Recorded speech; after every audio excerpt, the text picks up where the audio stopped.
Hi guys, the Australian Wildlife Society are on their way to the Australian Ecosystems Foundation / Secret Creek Sanctuary and Restaurant Open Day. I just thought I would give you a little bit of an update while we're on our way there. We'll be going on a tour. There is a koala, which is a hermaphrodite, which means that it has both male and female genitals, so it would be really interesting if we get to see that animal too. So for now, let's go.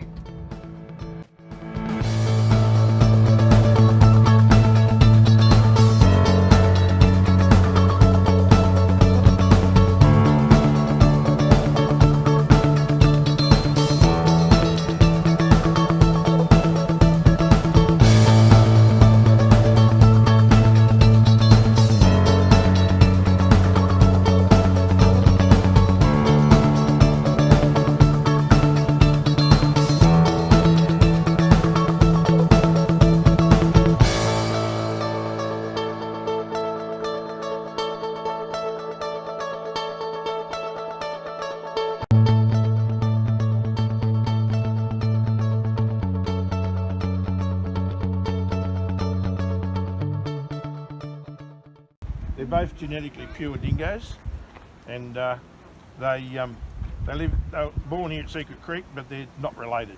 So they've had a couple of litters. They're about 4 years old, and these are an animal that still live in the Lithgow area, but unfortunately now cross with dogs. It's the biggest threat to dingoes is crossing with dogs. They change their whole pack structure and what they do in the environment. So these guys are about a third smarter than a normal dog. And they're not a wolf and they're not a dog. They're actually, a dingo is a separate line of Canaan to both those animals. So genetically they've got about 20% difference to a dog, and they've got about 18 physical characteristics that are different to a dog.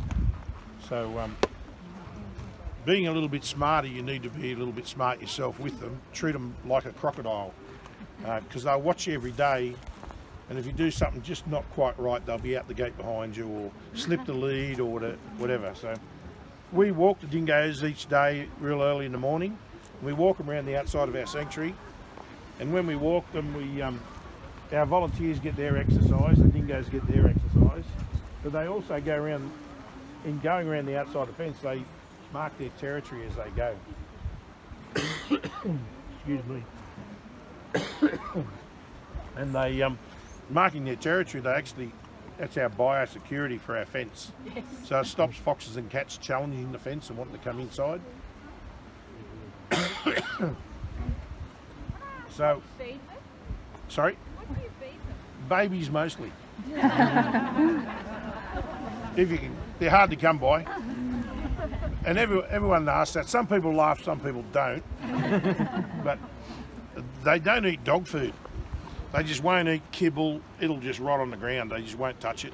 They won't eat any sort of canned food. It's got to be like a fresh carcass. So the majority of their food is chicken carcasses that have been boned out. And we find it's got the right mix of fat and protein and bone. And so they do quite well on one reasonable sized chicken carcass a day. But no, we have 6 dingoes altogether, and in Australia there's actually different types of dingoes that have evolved in different habitats. So these two here are alpine dingoes that come from the Victoria-New South Wales border, but up in the other enclosure we have alpine dingoes that are actually white, and then we have a black rainforest dingo as well. So the rainforest dingoes have got shorter legs, a smaller muzzle, and quite stocky, and they're designed to run under thick undergrowth for hunting small mammals. These guys are more designed for running up and down mountains, catching wombats and kangaroos and all those big prey. So they tend to have a bigger head and bigger shoulders. And then you have a desert dingo that's more built like a greyhound, and those beach dingoes that you see. And they're scavengers that kind of eat mostly grasshoppers and mice. So in Australia, there's recognised subspecies right across Australia in different habitats, and they've all evolved to live at different altitudes and temperatures and feed on different things. So they vary. There's also 2 in Papua New Guinea that are different again as well. One's called a singing dog, which is a rainforest dingo, and the other one's a high mountain dog that's more like these alpine dingoes. So they were brought to Australia about 4,500, 5,000 years ago by indigenous people in Southeast Asia, and their closest relative is an animal called a dull from India, Ceylon area. So they actually came down through Southeast Asia, and they went. You'll see this sort of dog now in Thailand and Indonesia and places like that, but they're isolated in Australia for the 5,000 years. So they're like the purest breed of dog on the planet, and they're very, very fit, strong and healthy. They don't get sick, they don't get fleas and ticks, and nothing goes wrong with them because selective breeding in the wild has made them a very durable animal, and they're a pleasure to work with if you know them. They're definitely not dogs, and they've got a different attitude towards dogs. You can get them to do most things except come back. So that's a trait left over from living with indigenous people here in mainland Australia, where they're never treated as a dog and tied up and made stay. They're actually an equal. So we go hunting together, feed together, and they can come and go as they please, and they still think they can do that.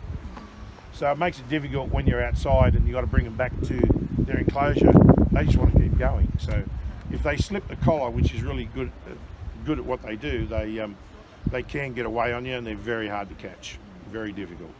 These guys will breed right in the middle of winter on the same 2 weeks every year, and they time it so their babies are leaving mum and dad in spring when there's more small animals out. So they're actually hunting with a pack at 10 to 12 weeks old. So they develop a lot quicker than a normal dog. So as soon as they cross with a dog and they have a dog in a pack, they have large litter sizes twice a year, too many animals to feed. They then start chasing sheep and goats and all those farm animals and get themselves into trouble. But normally a purebred dingo and his family, it's usually just last year's litter that stays with him, and there'll be 5 or 6 in a pack, and that's the way it should be. And they're quite shy and retiring and prefer to stay away from people, so they don't get into so much trouble. But they're really important in the environment. They keep kangaroo numbers down, but they also are the only predator that have an impact on foxes and cats, and those foxes and cats are the ones wiping out all our small mammals in Australia. Yesterday, and that's why you're here today, was Endangered Species Day for Australia, and Australia's got the worst extinction record on the planet. We've lost 21 species of mammals since white man's come to Australia, and these are an animal that can help actually save them by reducing those introduced predator numbers.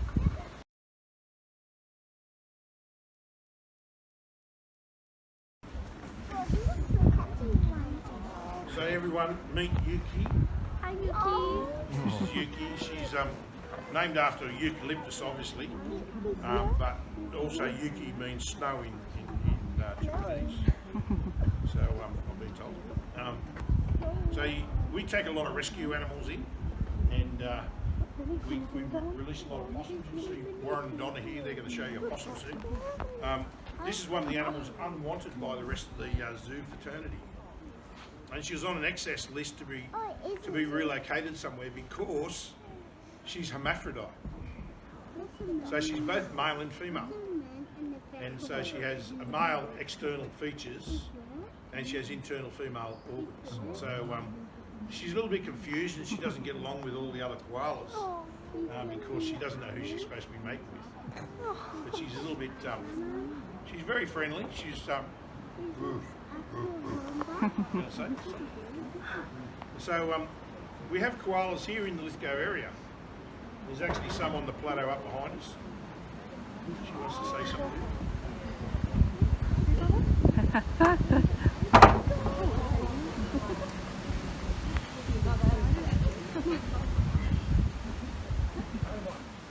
That's a little call of loneliness, I think. Isn't that heartbreaking? But this time of year, koalas are looking for other koalas for the obvious reason. So a few times a day now she calls out looking for koalas for a response. And so we've done a few playbacks for her, but it only makes her more excited. And sometimes we call him, and sometimes we call him her, and sometimes we call her Shim. Because she's a Shim. But yeah, the local koalas here in Lithgow are really important to the breeding program. She doesn't come from here, but our koalas up on the plateau behind us, there's very few of them. But they're different genetically to everyone else. They're quite fast on the ground, aren't they? The dogs still manage to catch them, unfortunately. She's looking at herself. Sorry? Is she looking at herself? No, she's looking out the window. Usually when we come up here with fresh leaf, we brought fresh leaf in yesterday, she'll race over and she'll run along the fence and see. Well, we get different leaf today. This leaf last week she was really happy with and ate it every day. Bring it in this week and she'll turn her nose up. So we try and bring her, there's 5 different varieties around here she eats, and she likes to have a bit of a mixed grill, so we'll probably have to get her some different stuff this afternoon.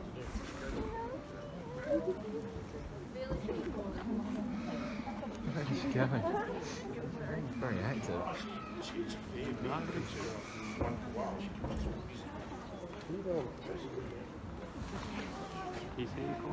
So we're losing koalas right across the east coast of Australia, mainly through new subdivisions being built. So you'll find in southern Queensland and northern New South Wales, koala populations have halved just through people building houses in suburbs. Once their habitat's been divided, they then go across the road to get run over, attacked by dogs and things like that. So koalas are a species that could lose in the next 15 or 20 years.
Lithgow area in huge numbers, and I've seen one run up this log. There he is. You see that? They look like a little rabbit with a long tail and a long nose.